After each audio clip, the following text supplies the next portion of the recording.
Una vez más, bienvenidos. Seguimos en la segunda parte del estudio del libro de Génesis. En esta segunda parte vamos a abarcar algunos capítulos hasta el capítulo 17. La semana pasada nos habíamos quedado en el capítulo 6 sobre el diluvio, ¿no? Ahora, ¿qué podemos escuchar hoy en día acerca del diluvio? ¿El diluvio fue algo real o realmente fue como inclusive por ahí alguna autoridad eclesiástica ha dicho que el Génesis es un mito, es leyenda? ¿O realmente es, valga la redundancia, fue verídico, fue real?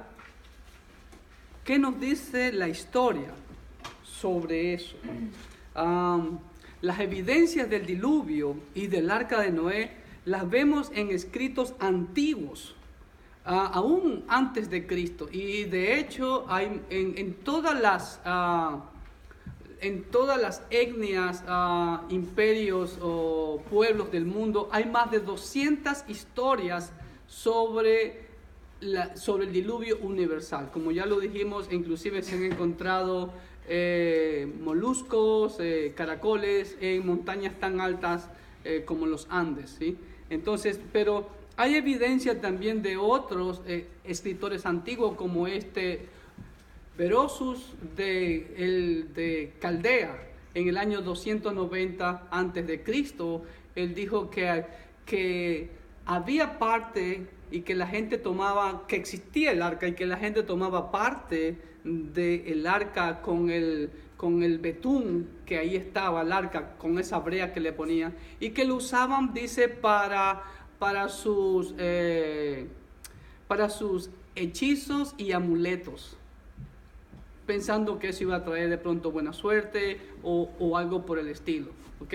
Entonces vemos que eso ya era desde antes de Cristo, 290 años antes de Cristo. En el punto 19 en sus hojas dice lo siguiente: las evidencias del diluvio y del arca de Noé la vemos en escritos antiguos antes de Cristo, como el testimonio del historiador caldeo Berosus en el 290 antes de Cristo. Ya desde esa época la gente siempre estuvo interesada en saber dónde realmente estaba el arca. Y ahí dice, en Armenia, lo que actualmente es la parte sureste de Turquía. ¿Ok?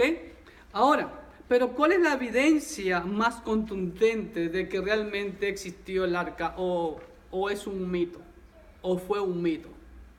Pues gracias a Dios la arqueología, siempre le hemos dicho, vivimos en una época privilegiada. La arqueología ha sacado a luz y ha comprobado mucho de lo que la Biblia nos enseña. Entonces, la Biblia no es una leyenda, no es libro de mitos, sino que es un libro de verdad de lo que Dios ha querido revelar al hombre.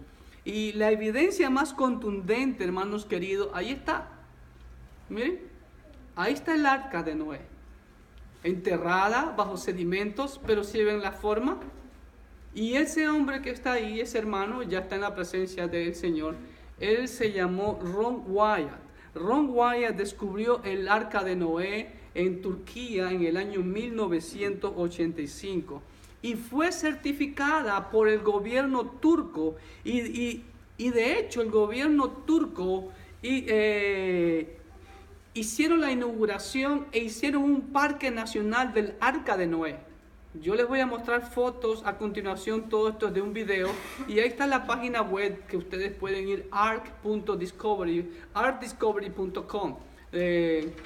El hermano Wyatt hizo un museo de sus descubrimientos cerca de Nashville, Tennessee, pero después de su muerte a finales del pasado siglo, por 1998, 99, por ahí él falleció, pues ya prácticamente nosotros tratamos de ir, ¿no, verdad? ¿Se acuerdan cuando fuimos para Mississippi? ¿Se acuerdan manejando? Sí, ya estaba cerrado, ¿se acuerdan? Ahí, ¿sí ve? Entonces, pero hay mucha evidencia y está científicamente comprobado. Y los turcos ya han hecho un parque nacional de eso y están recibiendo desde esa época miles y miles de turistas alrededor del mundo y está científicamente comprobado de acuerdo a las medidas que ha dado la Biblia. Entonces, este hermano Ron Wyatt descubrió. ¿Y en dónde creen que la encontró? ¿En el monte? Ararat, tal y cual como la Biblia lo describe. Entonces, confirmando lo que la Biblia dice hace más de 3,000 años, ¿ok? Entonces, vamos al punto número 20. La evidencia más contundente fue el hallazgo mismo del arca por Ron Wyatt. Ron Wyatt también descubrió el cruce del mar, el verdadero cruce del Mar Rojo. Lo vamos a ver cuando lleguemos al libro de Éxodo. Okay. En 1985 él descubrió. Él trabajaba en un hospital, él era creo que anestesiólogo, e inclusive usaron muchos instrumentos científicos de exploración geológica, como también como de rayos X y otros instrumentos como de detección de metales y todas las pruebas de carbono 14 y todo eso. Y encontraron además piedras, la madera ya fosilizada y moluscos y aún popó de animales ya petrificados, pelos de gato adentro a través de un hueco que encontraron ahí en esas ruinas del arca. Y en 1987 los turcos inauguraron el Parque Nacional del Arca de Noé. Y fue encontrada en la misma área donde la Biblia la menciona, en las montañas de Ararat, como dice Génesis 8:4. Y reposó el arca en el mes séptimo a los 17 días del mes sobre los montes de Ararat. Ahora, sobre los montes de Ararat, ¿no? Es una serie de montañas, es una cordillera, como nosotros decíamos, sobre la cordillera de los Andes en Ecuador, pero específicamente, por ejemplo, en la provincia de Azuay, decir así, ¿no? En un sector ahí, ¿ok? Y yo les voy a mostrar algunas fotos de esta evidencia, y ahí está, ahí dice el arca de Noé en idioma turco a 5 kilómetros. El gobierno turco, como le digo, ha hecho ese parque nacional. Y ahí está el arca, como ustedes ven. Claro que todos los techos se desplomaron y se vinieron abajo. Por eso que usted lo ve todo hundido y solamente el borde con un poco más elevado, porque todos los techos colapsaron pues por el tiempo. Estamos hablando de aproximadamente 3,500 años o un poco más. Entonces ahí está claramente, y midieron toda el área, toda esta área la midieron con equipos especiales para detectar metales. Y entonces trazaron líneas de cómo iban los metales, y eso era lo que encontraron, y vieron que todas las paredes había de pronto esos clavos que unían a las paredes, y prácticamente le dieron la forma al arca. Usaron detectores de metales, equipos sofisticados de ese tiempo. Y mire, ahí está la fecha, el 6 de junio de 1985. Esa era la forma del arca, increíble. Si ven algo peculiar ahí, en el arca, ¿qué les llama la atención? Bueno, tenía varios niveles, era alta, recuerden las medidas dadas por la Biblia, pero a mí me llamó mucho la atención fue esto. Eran las anclas, y se han encontrado las anclas. Son rocas grandes con un orificio, porque eso le daba estabilidad al arca para no ser arrastrada, y también estaba en la parte posterior del arca, ¿sí? Para que no esté dando vueltas así. Cuando nosotros perdemos los frenos en el vehículo, ¿qué usamos? El freno de mano. El freno de mano, ¿cuáles frenos a cuáles ruedas para? No, las de atrás. Las de atrás. ¿Por qué? Porque frenando atrás le da estabilidad al vehículo. ¿Se dan cuenta? Todos los frenos de mano, los frenos de emergencia, frenan las llantas de atrás para darle estabilidad al vehículo. Y eso, si frenan la de adelante, se puede volcar. Y eso Miren, lo mismo en el arca fue encontrado. Ahí está el arca, ahí están las dimensiones del arca, 157 metros aproximadamente, 300 codos egipcios, como la escritura lo dice. Y dentro del arca se vieron estos grandes como túmulos, y eran los pilares centrales que iban en el arca, lo que sostenían todos los diferentes niveles, ¿sí? Entonces ahí vemos, y están simétricamente en una misma distancia, lo que comprueba que todo esto fue hecho por seres humanos. No es algo un capricho de la naturaleza, como al principio se le había llamado, pero todos los estudios que le hicieron, ahí encontraron un hueco, y a través de ese hueco, miren el tamaño del hueco, ahí metieron cámaras sofisticadas y extrajeron objetos, y uno de esos objetos fue esa popó de animal ya petrificada. ¿Sí ven? Y esas eran las anclas que tenía el arca, y esas anclas fueron encontradas también cerca del área. Ahí están una de ellas. ¿Sí ven? El orificio para amarrarla, para que le dé estabilidad a el arca. Ahí está Ron Wyatt con las autoridades turcas inaugurando el Parque Nacional del Arca de Noé el 21 de junio de 1987. Está el gobernador, y también está aquí este personaje. Ese señor trabajaba para el Instituto Carolingia en ese tiempo. Ya estamos hablando de muchos años. ¿Cuál es el Instituto Carolingia? El Instituto de Estocolmo, donde entregan los premios Nobel. De Oslo, creo que. ¿Oslo o Estocolmo? No me acuerdo. ¿Ah? Oslo creo que, ok. Pero él estaba ahí para comprobar los hechos, científicamente comprobado por el Instituto Carolingia. Y lo vamos a ver en otra foto también. Y ese fue el anuncio en un periódico turco sobre el hallazgo del Arca de Noé. Aquí dice Arca de Noé en idioma turco. ¿Sí ve? Las evidencias están claras. Y ahí está una foto del Parque Nacional del Arca de Noé, el centro de visita. Dentro del mismo hay objetos como piedras petrificadas como esta, y también hay fósiles, corales fosilizados. Y ahí vemos nuevamente él es de apellido Möller, del Instituto Carolingia, comprobando, certificando con las autoridades turcas el hallazgo del Arca de Noé. Entonces vemos que el Arca de Noé o el diluvio fue una realidad. ¿Estamos?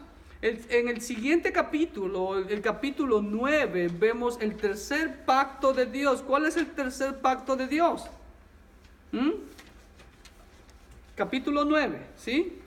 Ahí una panorámica. Es el pacto noéico.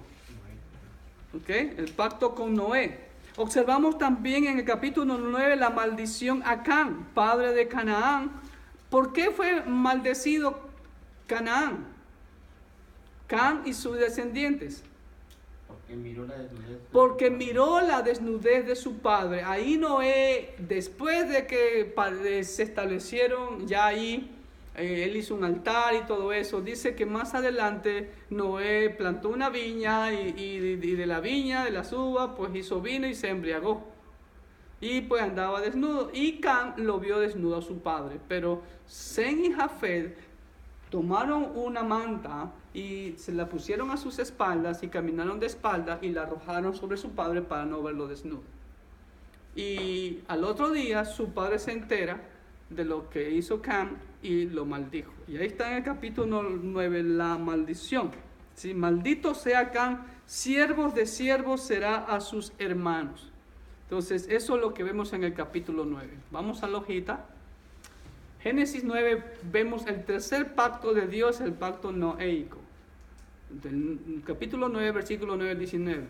También observamos la maldición a Cam, padre de Canaán. Ahora, ojo, y hago énfasis que es padre de Canaán.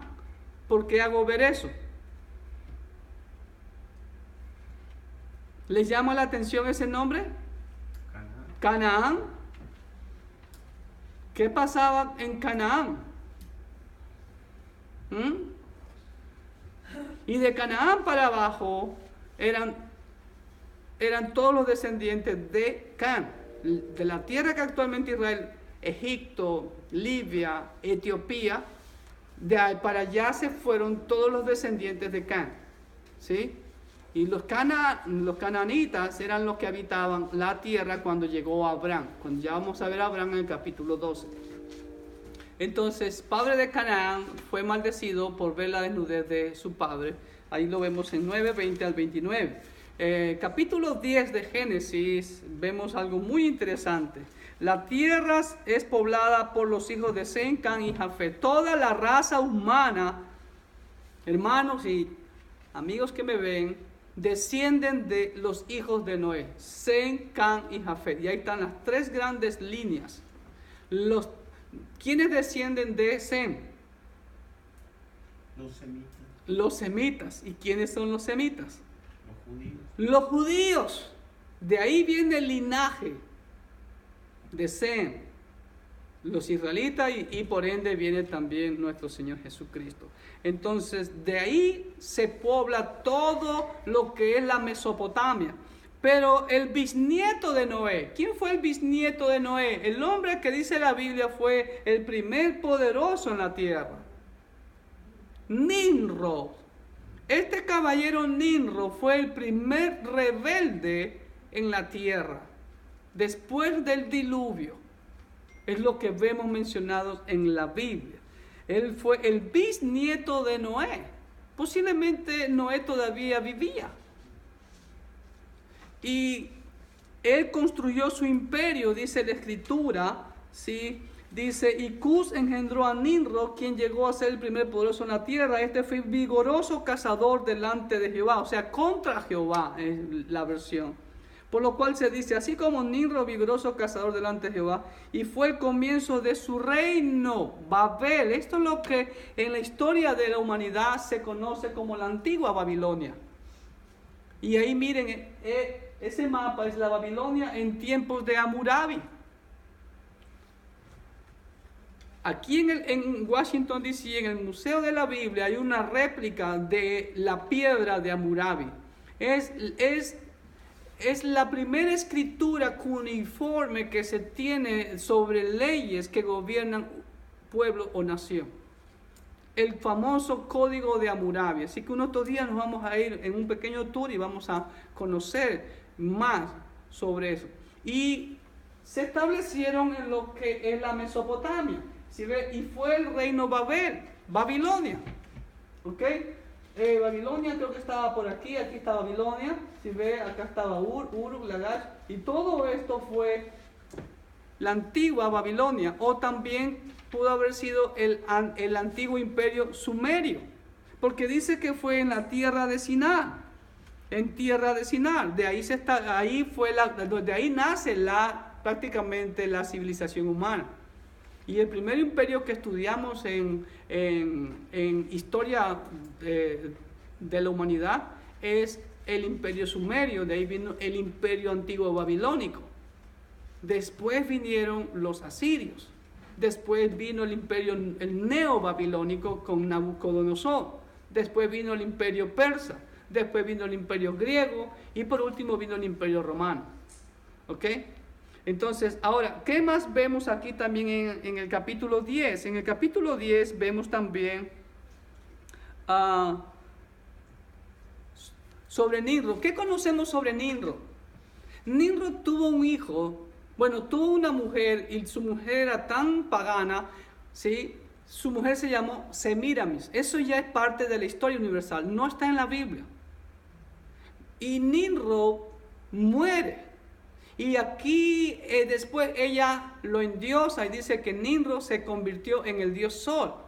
Y que ella quedó embarazada por los rayos del sol del dios Nimrod. Y que su hijo era el Mesías prometido. Y su hijo se llamó Tamuz. Y comenzaron la gente a adorar a Tamuz y a la diosa del cielo, a Semiramis. Y de ahí se hace ella hacer un monumento, Semiramis con su bebé en brazos. De ahí nace la adoración a la diosa del cielo. Y hoy en día conocemos como la madre, el monumento a la madre. De ahí viene el monumento a la madre. Y después de la diosa del cielo, se convirtió en la adoración a María. ¿Ok? Entonces, ahí vemos el inicio, como lo digo en el siguiente punto, de la idolatría, de la adoración a los astros, del paganismo y todas las religiones paganas. Ok, vamos al ojito. Génesis 10, la tierra se puebla de los hijos de Sem, Cam y Jafet, el bisnieto de Noé. Nimrod fue el primer rebelde contra Dios y construyó su imperio en Sinar o Sumeria, el antiguo imperio babilónico. Este fue el comienzo también de la idolatría y de las religiones paganas. Ahí nace, hermanos queridos, todo el paganismo. Desde ahí es donde la tierra comienza a corromperse más y más, adorando a las criaturas antes que al Creador, como dice Pablo en Romanos capítulo 1.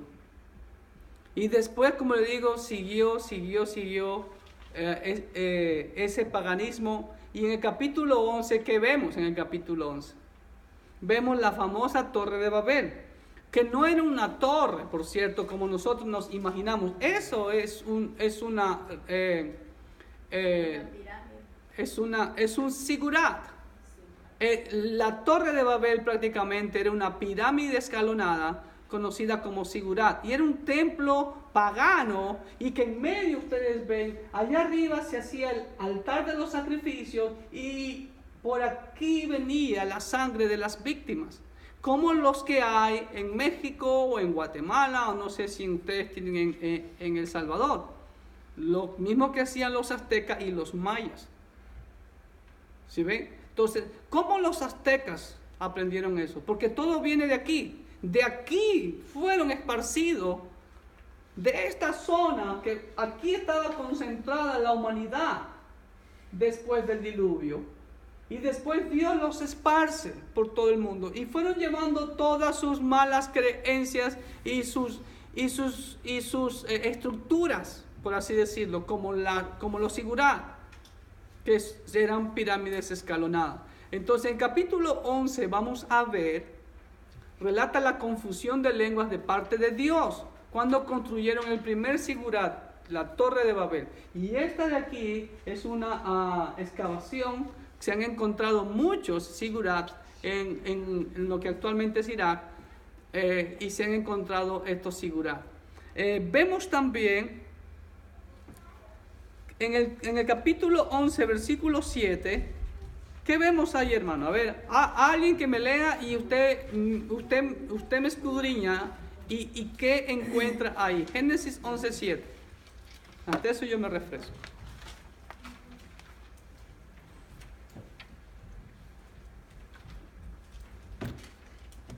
¿Ok?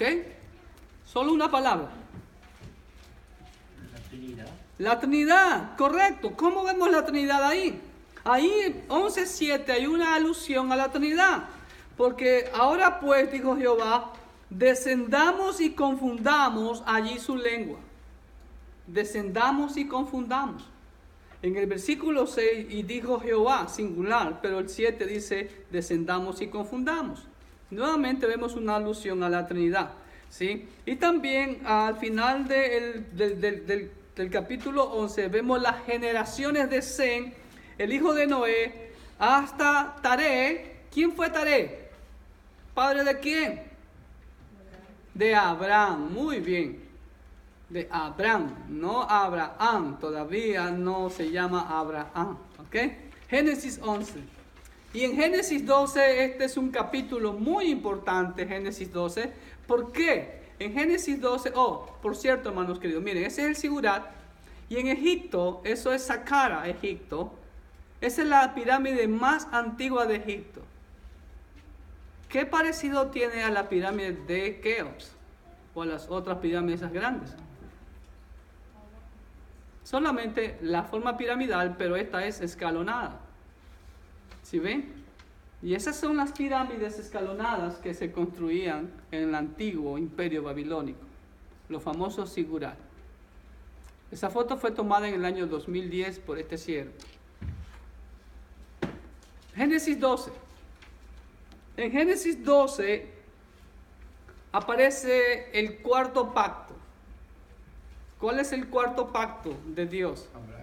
El pacto con Abraham, el pacto abrámico. ¿Ok? ¿A qué edad Dios hace el pacto con Abraham? ¿Qué edad tenía Abraham? Abraham tenía, mire, 75 años cuando sale de Harán a Canaán. En el capítulo 12 ustedes pueden ver el mapa, gracias al hermano que subió está la trayectoria de Taré primeramente, que toma a Abraham, a su familia, y salen de Ur de los Caldeos y se dirigen hacia Harán. Supuestamente venían a Canaán, pero se quedaron en Harán. Cuando muere Taré es que Abraham obedece a Dios y desciende a tierra de Canaán, en Siquem, ¿okay? En Betel. Ahora, ojo, importante lo que dice la Biblia. Abraham tenía 75 años de edad. Entonces sale de Harán para Canaán. Y a pesar de la orden de Dios de que deje a toda su parentela, Abrahamcito lleva ¿a quién? A Lot consigo. Recuerden lo que siempre les he enseñado. Reconocemos que Abraham es conocido como... ¿Cómo es conocido Abraham? El padre de la fe. Pero el padre de la fe tuvo algunos traspiés. Pero recuerde, no podemos señalar o juzgar a Abraham porque la revelación que tenía de Dios, Abraham era muy, muy limitada. Limitada. Jacob tuvo más revelación de Dios que Isaac y Abraham. Y de hecho Moisés tuvo mucha más revelación de Dios que los patriarcas. David tuvo mucha más revelación de Dios. Los apóstoles tuvieron mucha más revelación de Dios. Y nosotros ya tenemos la revelación completa. Pero en ese tiempo de Abraham no había Biblia, no había nada. Y Dios se le apareció solamente y le dijo: vete de tu tierra, de tu parentela, y haré de ti una descendencia grande, etcétera, etcétera, etcétera. ¿Estamos? Pero Abraham llega a tierra de Canaán y llegadito, Dios pone una prueba, hay hambre en la tierra y Abraham fracasa en la prueba y desciende a Egipto. ¿Y qué pasa en Egipto con Abrahamcito? Miente, da mal testimonio. Y recién reconoce a la edad de ya viejo, de edad de que ya unos 80 años aproximadamente, reconoce que su esposa era hermosa. Qué tarde se reconoció que su esposa era hermosa, ¿no, verdad? Entonces, no.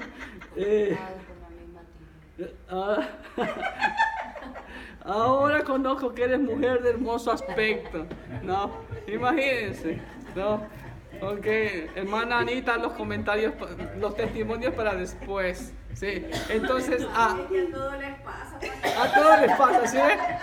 Le pasó al padre de la fe, ¿por qué no a nosotros? Ha sido un patrón. Maldición generacional. Maldiciones generacionales han sido. Ok, y él da mal. ¿Qué hace Abraham? Da mal testimonio ante los egipcios y lo mandan a patadas para afuera. Ok, y pues, y eso pasa a veces también. Cristianos que dan mal testimonio y por eso el nombre del Señor es vituperado, como dice el apóstol Pablo en su carta a los romanos. ¿Ok? Entonces eso acontece en Génesis 12 y lo llevan hasta los límites, lo escoltan y lo expulsan de Egipto. Y ya en Génesis 13 Abraham regresa nuevamente a Canaán. Si ven el mapa, ¿sí? Él regresa a Canaán, se establece en el Neguev y también se establece aquí en el encinar de Mamre, conocido en la ciudad como Hebrón, donde hasta el día de hoy hay una tumba en la cueva de Macpela, donde está enterrado Abraham y los patriarcas, ¿sí? Y hoy en día Hebrón pertenece a los musulmanes mayormente. Entonces, eso también tiene conflicto hoy en día el pueblo de Israel. Pero Abraham regresa a Canaán con riquezas. Miren la misericordia de Dios. A pesar de haber sido de mal testimonio, sale premiado en vez de haber sido castigado. No, Faraón no pudo haber matado, pero ahí vemos la misericordia de Dios. Ahora, regresa con riquezas. ¿Y qué más trae Abrancito? Esclavos. Y entre esos esclavos, ¿quién está? Agarcita. Y también en capítulo 13 de Génesis vemos que finalmente Lot se separa de Abraham y se establece Abraham en el encinar de Mamre en Hebrón, donde está la tumba de los patriarcas. Ahora vamos a Génesis 14, punto 26. En Génesis 14 vemos registrada la primera guerra entre los reyes de Oriente. Y vinieron a conquistar el área de Sodoma y Gomorra. Es interesante, aprovecho el mapa aquí. Los reyes de Oriente que narra Génesis 14 son los reyes de la Mesopotamia. Y vinieron hasta acá abajo, imagínense. Y parece que estos pueblos, Sodoma, Gomorra y sus vecinos, pagaban tributo a los reyes de Oriente. Y parece que después de 13 años, algo si no me falla la memoria, se cansaron de pagar tributo y se quisieron rebelar. Y los reyes de Oriente vinieron y los conquistaron y se llevaron cautivos. Y entre esos se llevaron a Lot, porque el Lotcito vivía en Sodoma. ¿Ok? Entonces vemos ahí que Abraham después liberta a Lot de manos de los reyes de Oriente. Y por primera vez, hermanos queridos, aparece la palabra hebreo. En el versículo 13 del capítulo 14 vemos, dice, y vino uno de los que escaparon y lo anunció a Abraham el hebreo. La palabra hebreo aparece por primera vez aquí. Su origen tiene dos posiciones. La palabra hebreo puede ser porque puede derivarse de Eber, uno de los antepasados de Abraham, o también se le puede llamar como el que traspasó. Es cerca la palabra también en el idioma hebreo, el que traspasó, porque Abraham vino y traspasó los límites y se introdujo en Canaán. Entonces, no sabemos, pero se le comenzó a llamar por primera vez hebreo. Y aquí también aparece, por así decirlo, un personaje misterioso. ¿Cuál es ese personaje misterioso que aparece en capítulo 14 de Génesis? Melquisedec. ¿Rey de dónde? De Salem. Cuidado, yo he escuchado a veces a personas decir Melquisedec, rey de Jerusalén. ¿Jerusalén? No. El nombre de Jerusalén no aparece hasta el reinado de David. Y de hecho, ¿cómo se llamaba antes la ciudad de Jerusalén? Jebús. Y ahí estaban los jebuseos. Y recuerde que toda la tierra de Canaán estaba habitada por los heveos, los eteos, los gergeseos, los jebuseos y todos esos feos que habían ahí en tierra de Canaán. Pero la antigua Jerusalén se llamaba Jebús.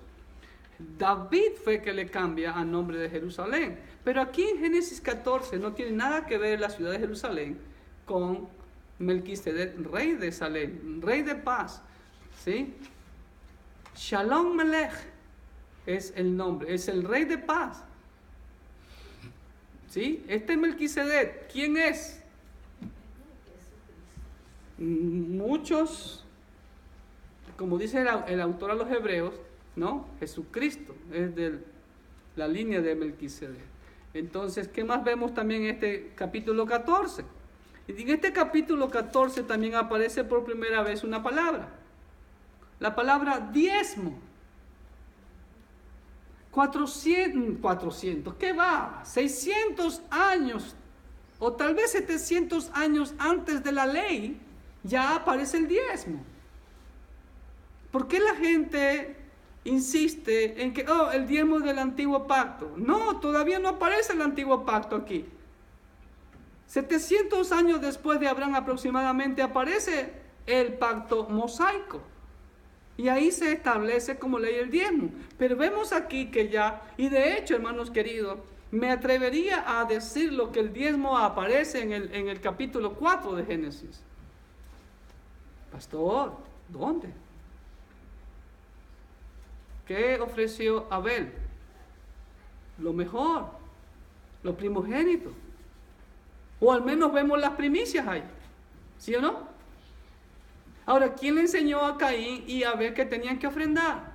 Vemos ese principio, como lo dije ya en la primera parte de este libro de Génesis, que Dios estableció el modelo de ofrenda. Dios tuvo que sacrificar a unos animales para cubrir a Adán y Eva. Y está el modelo. Pero aquí vemos que Abraham da los diezmos de todo a Melquisedec. ¿Quién le enseñó a Abraham que había que dar los diezmos? Y vuelvo y repito, 700 años antes de Moisés. Entonces vemos ese principio, hermanos queridos, valga la redundancia, desde los orígenes de la humanidad. Y eso es lo mínimo que podemos dar al Señor. Dar los diezmos es reconocerlo como el soberano absoluto, dueño de todo. ¿Ok? Y Abraham le dio los diezmos. ¿Lo conocía Melquisedec? ¿De dónde salió? Nadie sabe. ¿Dónde era Salem? ¿O realmente existía esa ciudad? ¿O era el rey de paz? ¿El príncipe de paz? ¿Quién es el príncipe de paz? Cristo Jesús. Y vamos a ver más adelante también que vemos que Cristo se le aparece a Abraham. ¿Y qué más? Aquí también en Génesis 14 se observa otro de los nombres como Dios se revela. ¿Cuál es ese otro nombre como Dios se revela? El león. No, no es el león de Judá, el león. Ok, Génesis 13, Abraham, ok, 14, ahí está. ¿Sí ve? Miren, ahí está la ilustración. Vamos a la hojita. Génesis 14, Abraham liberta a Lot de manos de los reyes de Oriente. Se llama por primera vez a Abraham el hebreo. Aparece Melquisedec, a quien Abraham le da los diezmos de todo. Se observa otro nombre de Dios, el Elión. ¿Significa?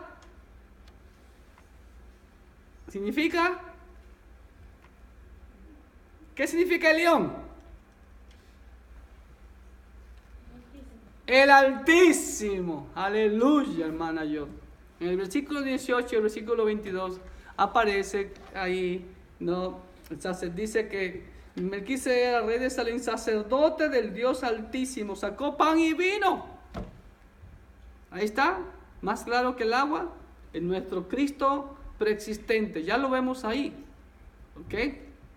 En el capítulo 15, no falta nada ahí, ¿no? En el capítulo 15, ¿qué vemos? Vemos la promesa del Hijo para Abraham. ¿Ok? Y vemos la primera afirmación. Escúchenme bien, hermano. Mire, desde Génesis capítulo 15, la Biblia nos enseña una doctrina tan fundamental para la fe cristiana que todo creyente en Cristo debe de saberla, tan básica. La justificación, la salvación es por la fe solamente. Y esa fe verdadera, esa fe salvífica va a producir frutos, obras para la gloria de Dios. No como medio para mi salvación, es como consecuencia de haber puesto mi fe en Cristo Jesús. Y eso lo vemos aquí en el capítulo 15. La promesa del Hijo para Abraham, ahí está. Vemos ahí esa ilustración, ustedes ven, el Señor lo lleva y dice, mira las estrellas del cielo, así será tu descendencia. ¿Sí? ¿Ok?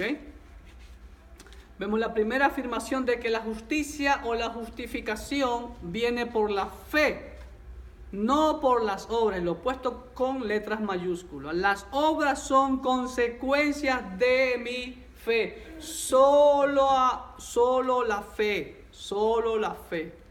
Por gracia sois salvos por medio de la fe, esto no de vosotros, no por obras para que nadie se gloríe.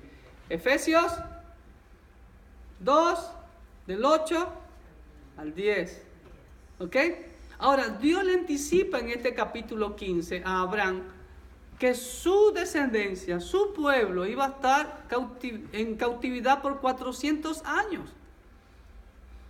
¿Sí ven? Por 400 años.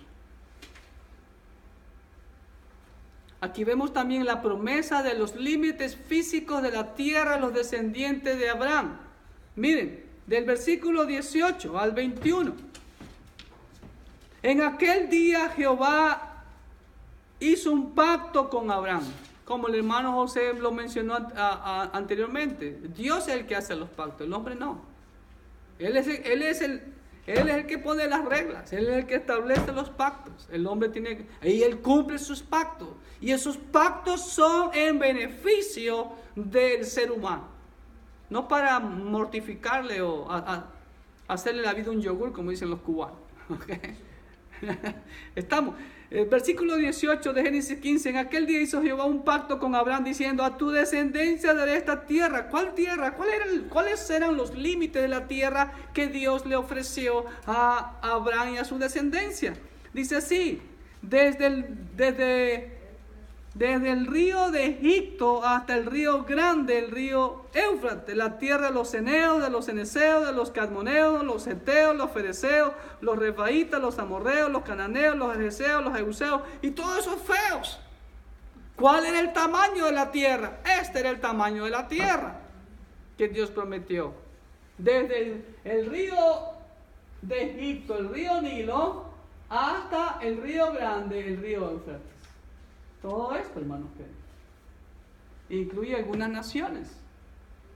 ¿Sí ven? Ahora, ¿qué obtuvo Israel?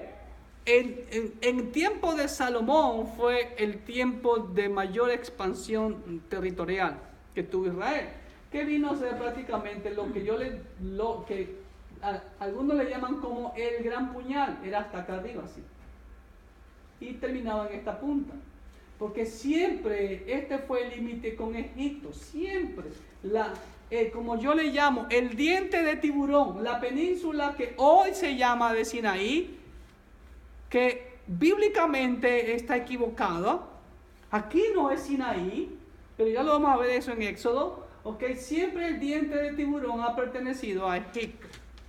Por eso Israel se los devolvió cuando en la guerra de los 6 días, por el año 65, por allá, 68, no me acuerdo bien, Israel venció a las 3 naciones que se juntaron contra ellos y tomó la península que hoy se llama de Sinaí. ¿Ok? Ahora, todo esto es la tierra prometida. ¿Se dan cuenta? Israel tiene o ha tenido el 10% de lo que Dios le ofreció. ¿Por qué no conquistaron toda la tierra? Eso lo veremos cuando lleguemos a Éxodo. Ok, seguimos. En Génesis 16, aquí vemos el error de tratar de ayudar a Dios. ¿Por qué a veces tratamos de ayudar a Dios? ¿Saben por qué? Porque no le creemos a Dios. Y ese fue el caso de Sarai. Digo Sarai porque así se llamaba hasta ese entonces. Sarai, por su incredulidad, entorpece el plan de Dios. Amorcito, Abraham, es que Dios nos va a dar un hijo, pero a través de mi esclava. Ahora, en ese tiempo, recuerde, las únicas leyes que existían era el Código de Hammurabi. Y de acuerdo al Código de Hammurabi, eso era algo tan normal. La esclava era como mi vaso de agua. Un objeto, yo lo puedo compartir el vaso de agua con mi esposa.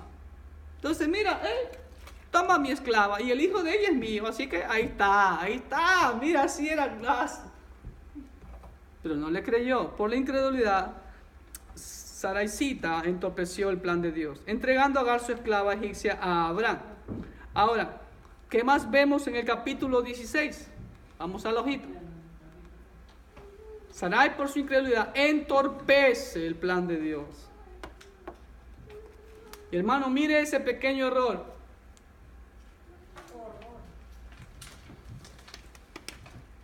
Hasta el día de hoy se sufren las consecuencias, el odio que hay entre los hermanos. Y digo hermanos porque son hermanos, los árabes y los judíos. Los dos tienen por padre a Abraham. Y es la verdad. ¿Ok? Ahora vemos también aquí la primera mención del ángel de Jehová, el Cristo preexistente. Aquí en el capítulo 16, cuando pues Sarai despide a Agar y ella huye de la presencia de Sarai. Y el ángel de Jehová la encontró. En el versículo 7 vemos eso. Hasta el versículo 11. Ahora, miren lo que también vemos una promesa ahí. Que le dijo también el ángel de Jehová: multiplicaré tanto tu descendencia que no podrá ser contada a causa de la multitud. También vemos aquí que Dios se revela con otro de sus nombres, el Roi. ¿Qué significa el Roi? El Dios que ve. Entonces llamó el nombre de Jehová que con ella hablaba: tú eres Dios que ve, el Roi. Yahvé el Roi, el Dios que ve. Porque dijo: no he visto también aquí al que me ve, por lo cual llamó al pozo, pozo del viviente que me ve. He aquí que está entre Cades y Beret. Y también vemos aquí el nacimiento de Ismael a los 86 años de Abraham. ¿Por qué pongo las edades? Para que ustedes comiencen a ver la tremenda fe de Abraham. ¿A qué edad salió Abraham de Harán? 75. A 86. ¿Cuántos años ya habían pasado? 11 años. Eso no es fe, hermanos queridos. Pero Saraicita fue la que no trató de dar la manito ahí. Entonces, ¿Dónde estaba la cabeza? ¿ah? La cabeza. Para negarse. Y estaba hecho el cabezón, pues mi amor. ¿Ok? Y por último, hermanos, vamos a ver Génesis 17. Ahí nos vamos a quedar por cuestión de tiempo. En Génesis 17, ¿qué vemos? Vemos aquí que Dios se muestra la revelación de Dios como el Shaddai. ¿Y qué significa el Shaddai? Otro de los nombres de Dios. El Shaddai, el Elyon Adonai. ¿No has escuchado esa canción de Marco Berrío? Perdón, Marco Berrío. Benny Berríos. ¿No saben el significado de el Shaddai? Ok, hoy hemos aprendido 3 nombres. ¿Cuál fue el primer nombre que hemos aprendido aquí hoy? El Elyon. ¿Qué significa el Elyon? El Altísimo. El Roi, el Dios que ve. Y el Shaddai, el Dios Todopoderoso. Ok. Si ve, y siempre lleva la partícula del nombre de Dios, el Elyon, el Roi, el Shaddai. Ok. Génesis 7 muestra la revelación de Dios como el Shaddai, Dios Todopoderoso. Abraham se convierte en Abraham en el capítulo 5 de este capítulo 17. Dios le cambia el nombre a Sarai también por Sara. Dios. Ahora, ¿por qué Dios les cambia los nombres? ¿Se acuerdan de Apocalipsis? ¿Qué va a pasar con nosotros? Nuestros nombres van a ser cambiados también, porque ya estos nombres están viciados por el pecado. Así es. Dios le confirma a Abraham su pacto de darle un hijo y le da hasta el nombre Isaac. En el versículo 19 dice: respondió Dios: ciertamente Sara, tu mujer, te dará a luz un hijo y llamará su nombre Isaac. Y confirmaré mi pacto con él como pacto perpetuo para sus descendientes después de él. Ahí está. Y confirma su pacto por siempre. Y también Dios le promete algo a Abraham. Interesante, hermanos queridos. Abraham se preocupó por Ismael. Y él dice: ¿qué pasará con Ismael? Respondió Dios: ciertamente de Sara tu mujer le dará un hijo y llamará su nombre Isaac, y confirmaré el pacto con él. Y en cuanto a Ismael, también te he oído. He aquí que le bendeciré y le haré fructificar y multiplicar mucho en gran manera. Miren, Dios hace esa redundancia preciosa, como yo digo a veces, ¿no? Mucho en gran manera, mucho bastante. ¿Ah? ¿Y no es verdad eso hoy en día? Dios cumple su pacto. Y aquí hay un pacto de Dios con Abraham con respecto a Ismael. Y hoy en día los árabes son ricos y numerosos. Dios le promete a Abraham que bendecirá a Ismael en 17:20. Y al final también vemos, hermano, la circuncisión como señal del pacto. Y debe de llamarte la atención, mi hermano, mi hermana, tú que me escuchas, ¿por qué al final del capítulo 17 dice, era Abraham de edad de 99 años? E Ismael era de 13 años cuando se circuncidaron. ¿Qué te quiere enseñar eso? Recuerda que toda palabra que está en la Biblia es porque nuestro Dios omnipotente, soberano, omnisciente, tiene un propósito. ¿A qué edad fue llamado Abraham? A los 75. Ok, ¿y cuándo fue justificado Abraham?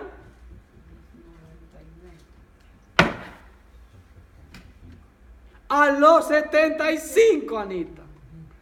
Y creyó y fue tomado por justicia. Génesis 15:6, si no me falla la memoria. Y creyó a Jehová y le fue contado por justicia. ¿Sí ven? Ahora, a los 99 años, ¿cuántos años después vino la circuncisión? De 75 a 99, si la gramática no me falla, son 24 años. ¿Sí ven?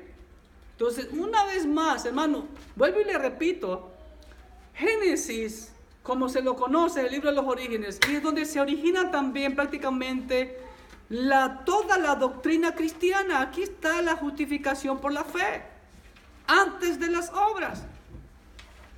¿Se dan cuenta?